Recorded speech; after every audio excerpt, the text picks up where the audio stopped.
Welcome to the Disney Parks Podcast with your hosts, Tony Caselnova from DisneyByTheNumbers.com and Parkhopper John from WDWParkhoppers.com.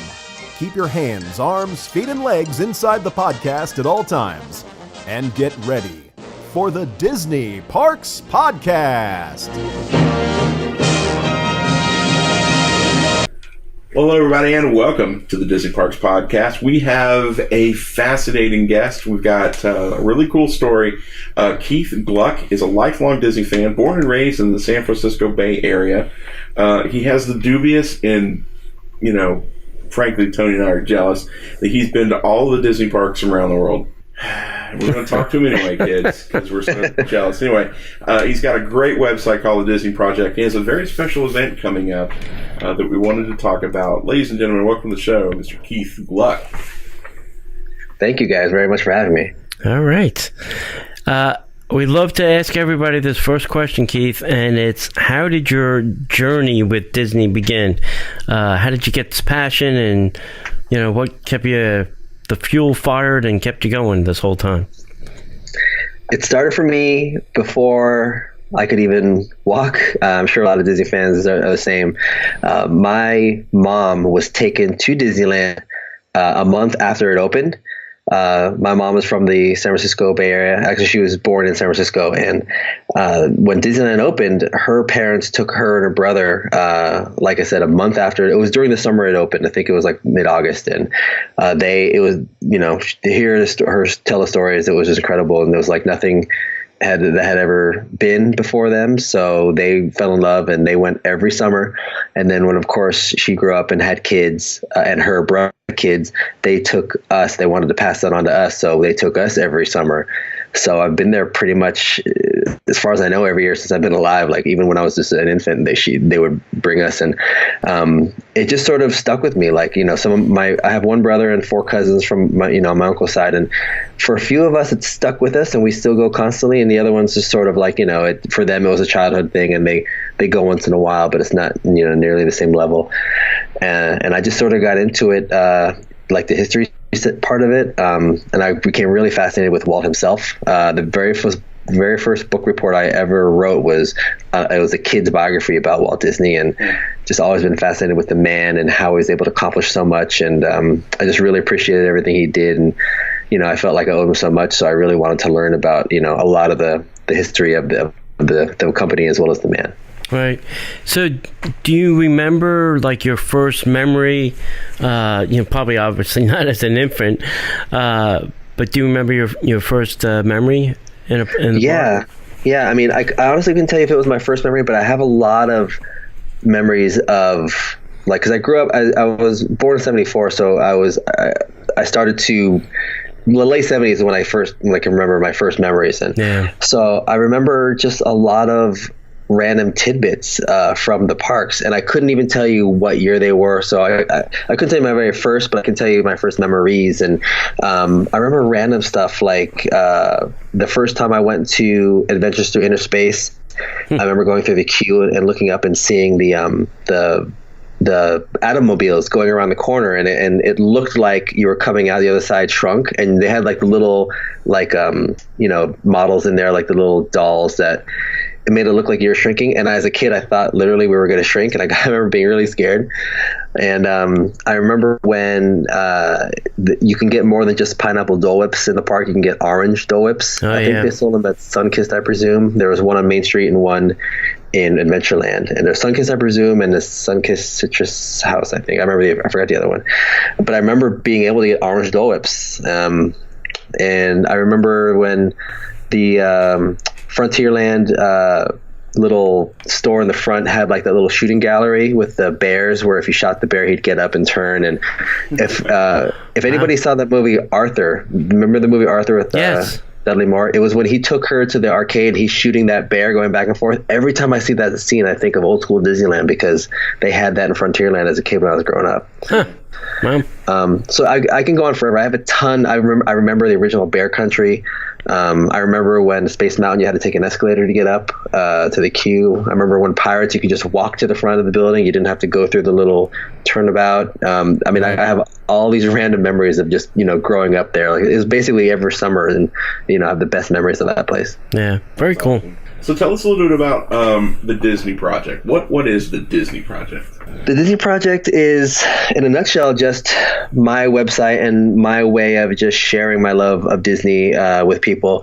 Sometimes I get random inquiries all over the place: Instagram, comments on Periscope, emails. Like, people will just say, like, "What is the Disney Project?" And they'll put project in quotes and everything. So much so that I actually had to put something on my website in the About section. I was like, "What is the project?" Well, there's no one single project that implies that there's a start and an end date.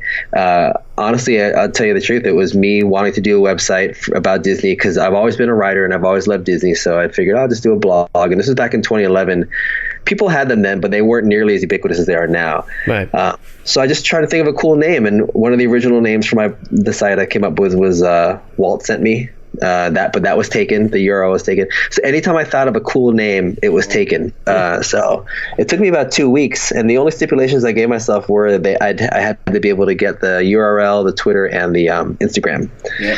Right. So yeah, and then one day I was sitting there, and I think honestly, I was sitting this is back when I lived in San Mateo. I was sitting in my apartment, and I was looking at my bookshelf and everything, and I was just scanning my books, and I think I saw the book Project sitting there, and I was like, Disney Project, let's see if that's free. And it was free. So I registered the URL, and I got the Instagram and Twitter, and so that's how it became the Disney Project. Really just me trying to think of a somewhat catchy name that was available on all the platforms. Yeah, I thought it was kind of like a spin-off of the Florida Project, which was Walt Disney World.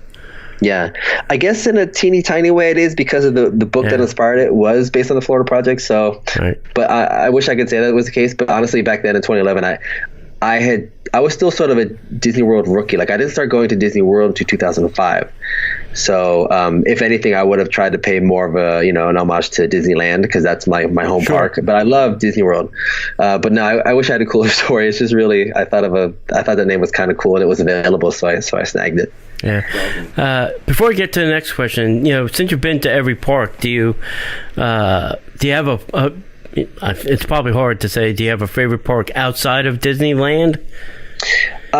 It is hard, because I was talking about this just the other day with somebody, and you're right. Disneyland Anaheim will always be number one for me, and not just because of me personally, but of going there, but just because that's the only park that Walt ever stepped foot in. So it's really a special place. But I really sort of vacillate between Tokyo Disney Sea and Epcot Center, because Tokyo Disney Sea is by far the most beautifully themed theme park in the world. Just it's gorgeous. Right. But Epcot Center, there's just something about it that always draws me, and it's just that. I mean, now it's sort of changing, and I know it's going to change even more after D23 with the whole, and they're going to do more franchises and stuff. So that might change things for me. But up until now, it's just, I don't know. There's something about Epcot and how, it sort of kind of does encapsulate Walt's, optimistic future. And I love World Showcase. I think it's gorgeous, especially at night. Epcot is so unique to me. It's hard. Those are probably tied for two. It'd be really hard to pick. But yeah, I can definitely say Tokyo, Disney Sea, and Epcot are right up there. And you were at Shanghai too? I did Shanghai. I actually did all the Disney parks this year. I did them all in 2015 before Shanghai opened, and then at 2016 I just did the stateside parks, and then this year I always knew I was going to Disneyland Paris in September because I wanted to do the half marathon, but then my buddy and I started talking about, hitting one of the Asia parks. And originally it was just going to be, we're going to hit two. We're going to make it a quick 5 or 6 day trip. And I just, as the planning, got more involved, I was like, there's no way I can not hit all three. I was going to leave out Hong Kong, because Hong Kong is a tiny park, and you can do the whole park in like half a day. But I absolutely adore Mystic Manor. So I'll tell you right now, it costs like an extra like $700 or $800 just to add Hong Kong to the trip. But so I basically paid $800 to ride Mystic Manor. and it was worth it because that ride is top 3 in the world. It's an amazing attraction, and I really am glad I went again because whenever you don't see it for a while, you kind of forget about it, but then when you see it, you're like, okay, now I remember why I love this so much. So yeah, I squeezed it in, and so I was lucky enough to do every single park this year. Yeah, I went to a D23 Destination D event here last year, and they had on the show director for Pirates of Shanghai, and he was showing clips of the Pirate Land and the stunt show, and I was like, wow! I said that is like breathtaking, what they did with that. So, one day we'll get there. Yeah. Yeah, you definitely should. The stunt show was really neat. It was in I want to say Mandarin. So I couldn't understand any of it, but it was still, they had good effects and, good choreography, and the show, the actual attraction, Pirates of the Caribbean, the attraction, was amazing. Yeah, amazing. That's what I saw. So the question is, we saw that you're a contributor for the Family Museum site. How did all that come about, and what kind of articles have you produced over there? Well, I started the Disney Project in June of 2011, and by the end of that year, by I think November or December, the people at Mice Chat asked me to start writing for them. I had a friend who wrote for them, and he introduced me, and they were like, why don't you write for us? And I was like, okay. At the time I was pretty green, and I was excited just to have the the exposure, because my blog had a few hundred hits, and you hear this major site was asking me to write for them. So I started to write for them, and about a month or two later, I went to the Walt Disney Family Museum, which is basically my backyard, and I attended a presentation there, and I wrote a recap of the presentation, and I put it on my blog. Well, they ended up seeing the recap, and they asked me if they could post it on their site, their blog, because they have their own blog, and I was like, of course, absolutely. So that's what they did, and I mean, they had sort of known me a little by that time, because I have a friend named Jeff Curdy, and he was one of the creative directors for the museum, and he introduced me around while we were there, and so they sort of knew who I was anyway. But then when they saw my recap, they said, can we post it? And I said, sure. So they did, and it was really neat to be able to see my stuff on their site, because it was never really about because like I said, I thought it was really neat when other sites started me to write for them, and I was getting a little more exposure. But for me, the neatest part was being a part of the Walt Disney Family Museum. So when they asked me, I said yes. And then the next time it happened, they were just like, well, why not, instead of just us posting your stuff, why don't you just write for us? And I was like, of course. So that's how it started. And then I kind of poured everything to that. Like I was still writing for Mice Chat. I started writing for allears.net. And I was really busy that year. I think 2020, I was really crazy busy, and but I was really focusing the most on the museum, because that was the most special to me. Yeah, sure. Writing for them. Yeah, we've been talking to them. We're trying to get the museum director on the podcast, because I don't think everybody knows that it exists, and I really think that I'd like to toot their horn for a little while and let everybody know. Yeah, it's funny. I don't know if you guys know this, but I created a podcast for the museum. Mm-hmm. So I used to do the WDFM podcast, and we did that for about a year, and that was really fun, because I got to talk to some of the most awesome Disney legends. But yeah, we could talk about that. We could take that offline. I'll see if I can get a hold of somebody there for you. I mean, I'm obviously always willing to promote the museum, and that's basically what I do now. And aside from my own work, right. I try to promote the museum as much as I can. But if you need somebody from there, I can definitely call my contacts and see if they have anybody. Sure. That'd be great. Well, let's get to the big ticket item that we wanted to talk about. Tell us about a Day of Imagination event. So I do local Disney fan events in the Bay Area about once a year. I did one in 2014, one in 2015. I took off 2016. And this year I decided I wanted to take one on the road. So the events are all similar in that I'll do a Disney history presentation because I just love doing that kind of stuff. And then I'll show like a short original film or video just to sort of like add a little bit of extra entertainment. And then I'll have like the headliner, the person who people pay to see, really, they'll do the like the main presentation. And it's either Disney history or it's their personal Disney history. So the events are usually between 3 and 4 hours. And this time, because I wanted to do one in Florida and Disney World, I was like, well, I'm a huge Epcot nerd, and I'm friends with an Imagineer named Tom Morris who worked on the original Journey to Imagination. I was already friends with Steve Taylor. He was the longest running Dreamfinder for like 15 years in Epcot. So because I was already friends with these guys, it made sense for me to gear the presentation more towards Epcot. And I just the name came to me because like I wanted to name it something that would be fitting. And then I was like, I was basically thinking of a way to incorporate imagination. And because the event is sort of kind of all day, like it's from 1 to 4, and then there's a special surprise for guests around 6-ish. And then for the people who buy VIP tickets, we're going to all have drinks together at like 9-ish. So I was like, it's a whole day. So that's when it came to me, just call it a day of imagination. Yeah. But it's going to be really, really cool. I'm going to do a history presentation. It's called The Evolution of the Disney Dark Ride. So I talk about 60 years of dark ride history. And then I'm going to show a short film, again, promoting the museum. It's going to be a short film that talks about the model that you can find inside the Walt Disney Family Museum. And just the other day, I went up to the model shop where the company created it, and I got to interview the people who were the two heads of the team, and they gave me a lot of fascinating insights. So I'm going to put that video together and show that there. And then Tom's going to have his Disney history presentation where he's going to talk about a lot of the great stuff that he's done. He's done stuff for Epcot. He was in charge of Fantasyland for Disneyland Paris. He was the one who designed he was the head of the design team for the castle. So he's responsible for the best Disney castle in the world. He worked in Hong Kong Disneyland. He did so much stuff. He's been with Imagineering for over 40 years. So he's going to have a great presentation. And then at the end, we'll end it with a panel between him and Steve. So basically it'd be like one of the original Journey to Imagination Imagineers with the Dreamfinder, and they'll just be like sharing their stories about like old school Future World. That sounds good. Yeah, we may I'm excited to sign up for that. Yeah, if you guys are in the area, I would definitely love for you to come by. Yeah, definitely. Great. And when is that event going to be held? That event is October 28th, and it starts at 1 p.m. 1 to 4.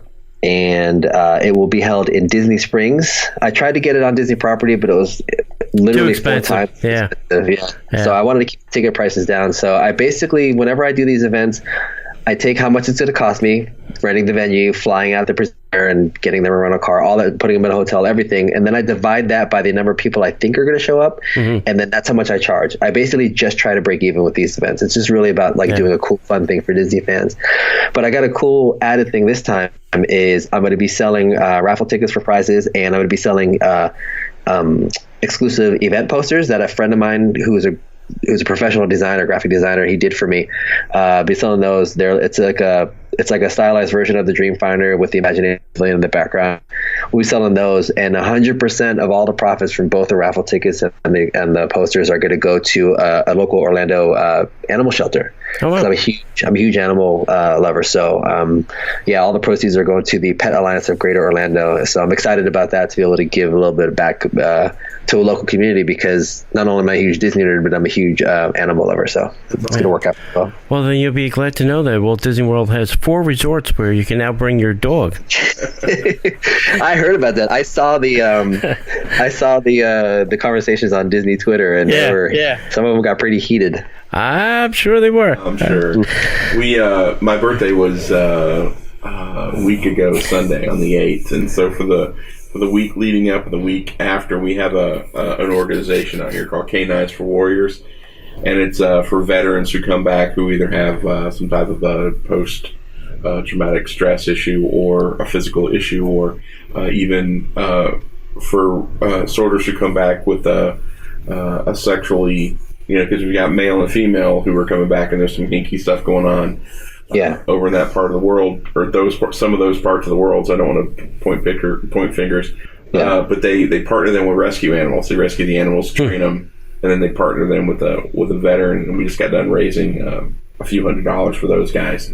That's awesome. So that's what I did for my birthday. So I was very excited when I saw that on the website there. So I thought that was kind of cool. So I was going to ask you about that, but you brought it up. So I love it. Yeah. So that's really cool. There's so many great causes to choose from, and it's really hard to pick. But the way I was able to choose is because you had Harvey, and you had Irma, and you have all these things, and like the ACLU. It's just hard to pick. And as much as I sympathize with like people who are going through their stuff, I always sort of felt like, people definitely fall in hard times, but when animals fall in hard times, like they can't help themselves. Like, if a dog gets abandoned or beaten and thrown out, like he can't like pick himself up and dust himself off. He's literally just homeless and he's going to die in the street. And it always breaks my heart when I see that kind of stuff. So that's why I went with animals, because, like I said, they basically need us. So it was and ultimately an easy decision, but I might mix it up next time. If this is successful and when I do another event, maybe I'll pick a different charity, but I definitely wanted my first one to be this, because it's, it's just, for me, it's like a very personal thing to be able to help out, animals like this. Absolutely. Yeah, sounds good. That's awesome. So that's cool. So we want to make sure that everybody goes and checks that out, and they can find, I know we're going to talk about, other things, but specifically, where can they find information for a day of imagination? The easiest way to do it is just go to the site. It's disneyproject.com/events. There's a specific post about it. I can't even remember what the URL is, but if you go to disneyproject.com/events, the first thing at the top is the link to the article that I wrote about it. And the article gives basically all the information about the event itself, like the itinerary, link to buy tickets, and I give you a little bit of background in case people don't know who Tom Morris is, because he's a very talented and prolific Imagineer, but sometimes people don't know. Like if you say Tom Morris, some people know him in the Disney circle, but some people are like, what has he done again? You say, how about the best castle in the world? They go, okay, yeah, I know that.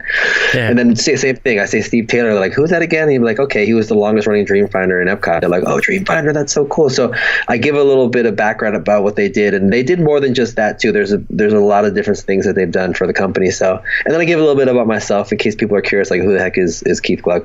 So I talk about my sort of, resume from writing for the museum and podcasting and all the random things that I've done. Right. So yeah, so it's all on the site, and the link to buy tickets is there. There's VIP is sold out, I'm afraid, but there are some general admission tickets left. So even after going to Shanghai, you still think that the castle at Disneyland Paris is better? Easily, yeah. The castle in Shanghai is impressive. It's huge, but it's a little on the boxy side. When you go inside, it's massive, and they have these amazing tile murals, and they have like a winding staircase that leads you through. It's like a walkthrough, and I think it was different princess. I only remember seeing Snow White for some reason. I can't remember if I saw anything else. It's a gorgeous, and it's a formidable castle. I'll say that for sure. Right. But as far as just raw beauty and aesthetics and like charisma or whatever you want to say, the castle in Paris is by far the prettiest, and I still would give that the nod any day. I agree. I agree. I've been there. Not to mention it's got a dragon in the basement, so there's a plus right there. That's true. Yeah, every castle has something about it. The ones in Tokyo and Magic Kingdom in Florida were almost identical. I think they're like a foot or two off, and same thing with Anaheim and Hong Kong. Those were identical, but as you guys probably know, they're redoing the castle in Hong Kong. So it'll be cool that all the castles will be unique, with the exception of Tokyo and Magic Kingdom. But I don't think Tokyo has a Cinderella like suite in there, so maybe that's what's going to set those apart. But I like the idea of the parks having a unique castle. Yeah, definitely. Really cool. Yeah. So in your travels with all of the blogging and the podcasting and everything, you've interviewed some amazing people. Do you have a favorite person, maybe one or two, that is your favorite, and why would they be one of your favorites? So one time I did a personal interview. It wasn't an interview meant for consumption. I was working on a piece for something, and it required me to interview Richard Sherman. So I got in touch with him, and I went to his house. I was going to be in LA at a certain time, and he lives in Southern California. So he was like, I was like, where should I meet you? I didn't know if it was too, forward to ask him if I can come to his house or whatever. So I said, where do you want me to meet you? And he was like, just come over and here's my address. And I was like, okay. So I don't know if you guys know this, but the Carousel of Progress is my favorite attraction. As much as I love Mystic Manor, Carousel of Progress is number one. So I went there to interview him, and with the full on intention, there was no this is a last minute idea. I knew what I was doing because I brought my camera and I brought my tripod. After the interview, we talked for about 45 minutes, and I said, he was like, okay, we got to get to lunch. We got to get to dinner pretty soon. Me and Elizabeth are going to have a dinner to go to. And I was like, okay. I said, I just have one last question. And I said, you could say no, but I have to ask. He's like, yeah, what is it? I said, first of all, do you have a piano in your house? And he's like, Keith, I have 3 pianos in my house. And I was like, wow. Okay, can I please sing It's a Great Big Beautiful Tomorrow with you? And can I film it? And he looked at me for a second. He was like, let's go. So we got up and we walked over to his piano, and I set up my camera and tripod, and I sang It's a Great Big Beautiful Tomorrow with Richard Sherman. Holy mackerel. Probably, one of the coolest moments of my entire life. And at the end of it, I was like, I was filming it with my camera, but I also had my phone recording it. And I was like breaking down the camera and the tripod and putting everything away, but I just let the phone record. I would just let it was running. And as I was breaking it down, he just casually drops the fact that he had not done that with anybody since the last time he did it was with his brother and Walt Disney. Whoa. That's the last time he sat at a piano and sang "Beautiful Tomorrow" with another person. Now, where do we find this video? It's on YouTube. Okay. So if you go to YouTube, and I think my YouTube name is Disney Project Blog, as Disney Project was taken. But if you go to YouTube and just search, literally just search "Singing Great Big Beautiful Tomorrow" with Richard Sherman, I think that's what I creatively titled it. Right. It'll come up, and there's me, and you'll see the biggest smile. It was hard to sing because I was smiling so much. Yeah, I'm sure. So that was my favorite interview because of what happened. But as far as like interviewing a person, that's really hard to say too, because talking to Walt's daughter was incredible. I was lucky enough to be friends with her, so we got to chat at the museum from time to time. But like when I actually officially interviewed her, just hearing her talk about the stories from when her dad was around, and just hearing her say things like wording it like my dad, like, oh, my dad like this, and I'm like, it's just cool. Yeah. So there'd probably be a bunch of second places, like talking with Diane. Donahue was a really fun interview. Bob Gurr is always a hoot. Oh yeah, he's always funny. Yeah. One time I got to talk to him and Rolly at the same time, Rolly Crump, and they were bantering with each other. And I'll tell you one thing. It's really hard to choose a second favorite, but what I will tell you is, I tell this to some people. So I've been lucky enough to interview these amazing Disney legends, and one time I got to talk to Tom Hanks because he came to the museum to research obviously for Saving Mr. Banks. He researched a role for Walt Disney.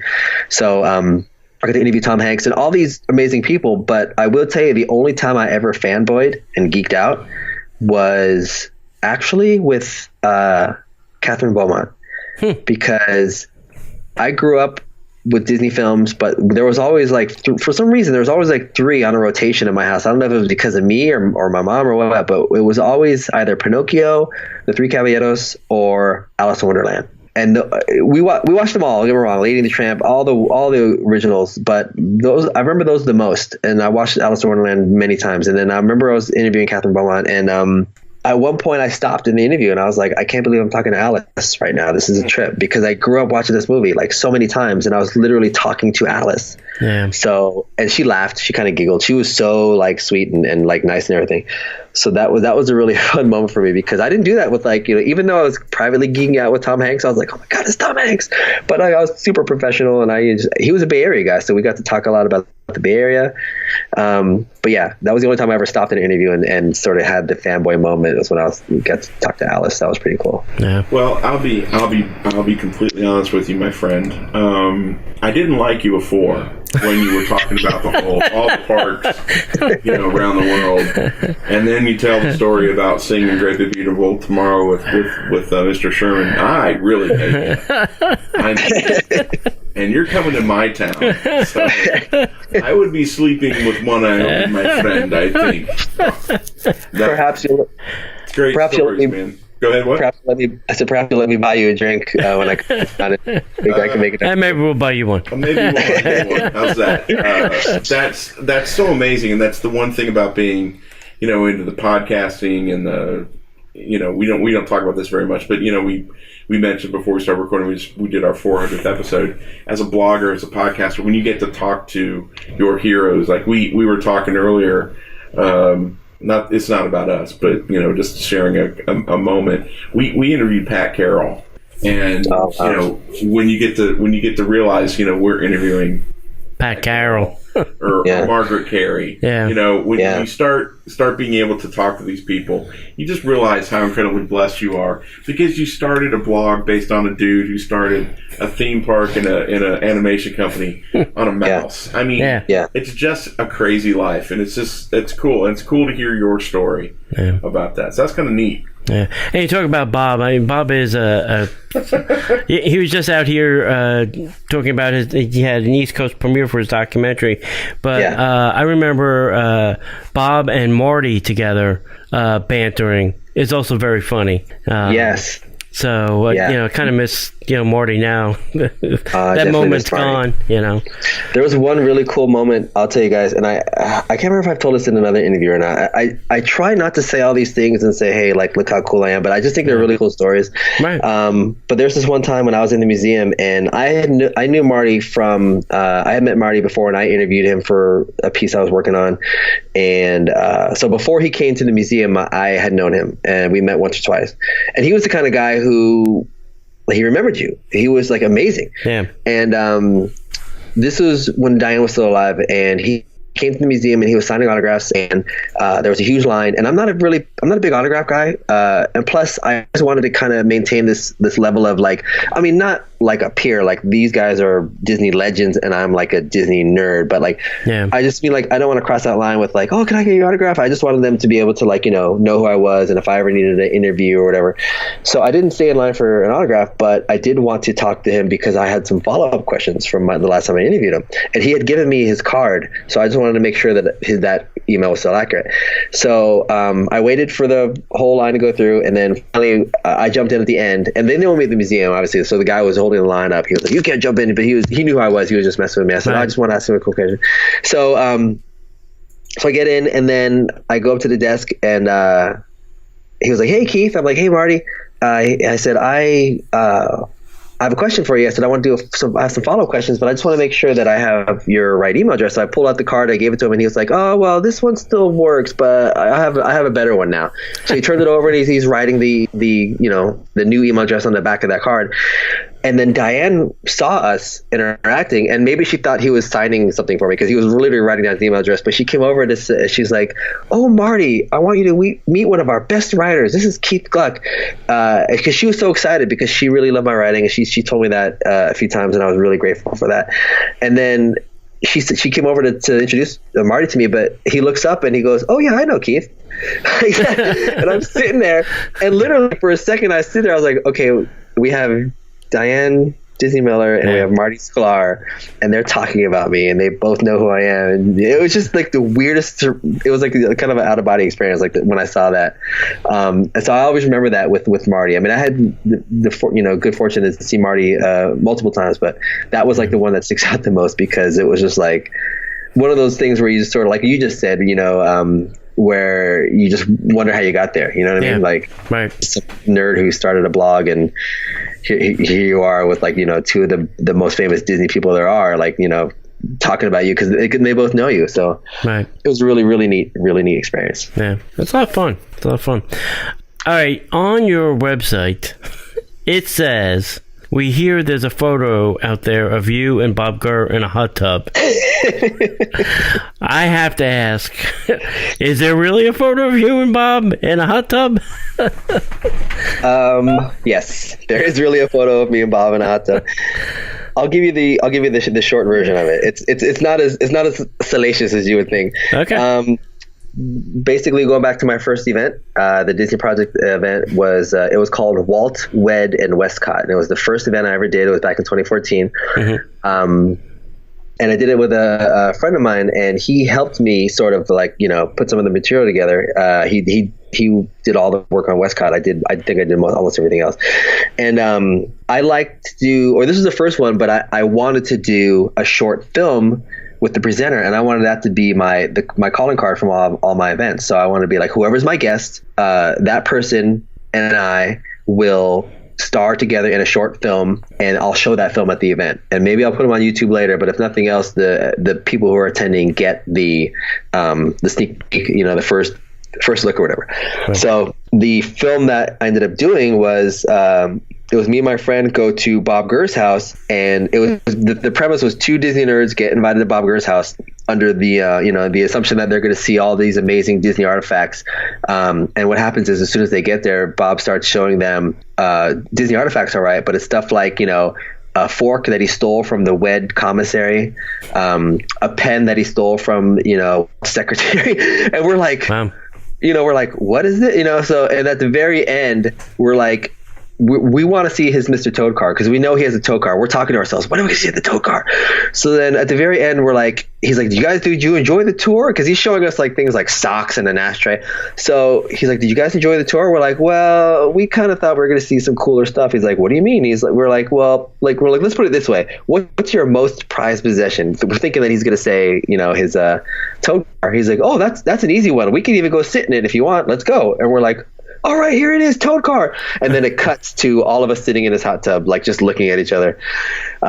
So what we did was we took stills from that scene, and right. I printed out like 150 of them, and me and my friend and then Bob Gurr, we all autographed them, and we put them in the goodie bags for the guests. And we gave them to him right after the movie aired. So as soon as the movie showed, people, loved it. They were clapping and everything. And then between that and between that and the next presentation, we just passed out goodie bags. So then when people were looking through them, they got the joke. Like, I wanted to make sure they understood why they were getting an autographed photo of Bob Gurr in a hot tub, but. So it's true. Wow. I still have a few hard copies left, actually. I haven't really posted that photo. A few people did take photos of the photo I gave them, and they posted and they tagged me, but that photo really hasn't circulated that much. I'm surprised. Maybe I should tweet it one of these days. I have a few alternate photos too. Like, we took a few different takes on the hot tub scene. So I would just post it on your website.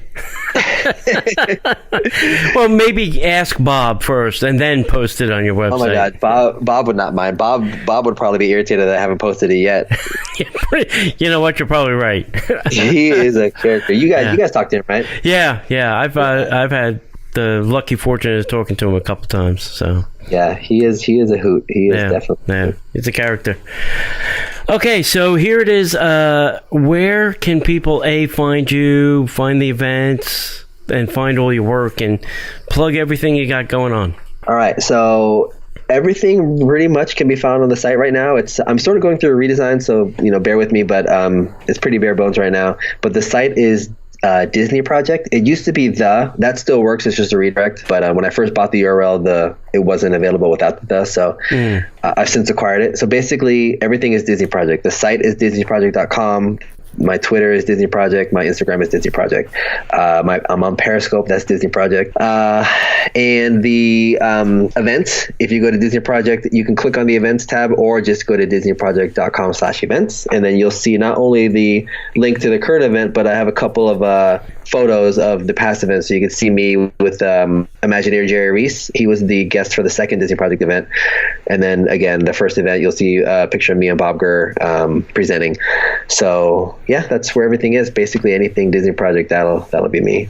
All right. Well, it's been a pleasure talking to you because you got some great stories. You met some interesting people. You've been to every park. It's quite a laundry list, for a blogger or podcaster, right?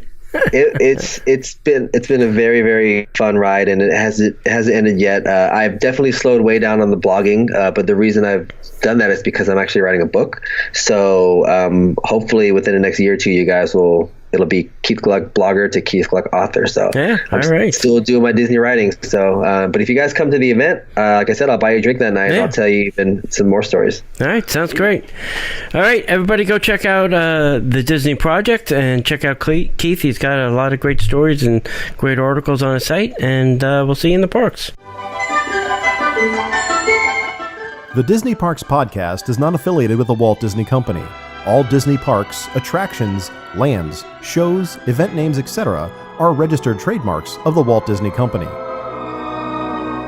Like a boat out of the blue, fate steps in and sees you through.